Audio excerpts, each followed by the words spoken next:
Best way to handle a seller that wants to stay during a showing is to have a conversation with them and tell them that less is more. And when I say less is more, the less they say, the more we can do our job.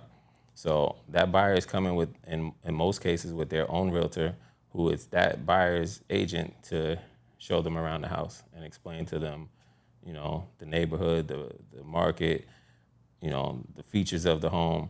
If they have any questions, then that would fall on us. That would be our job to fill in those gaps.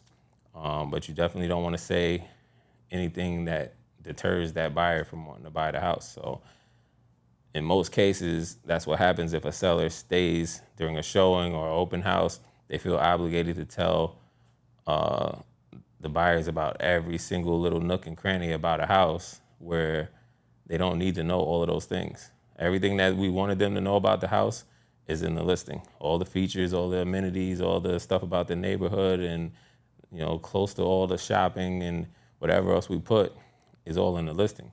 If they have a few extra questions, let your agent do their job and fill in those gaps.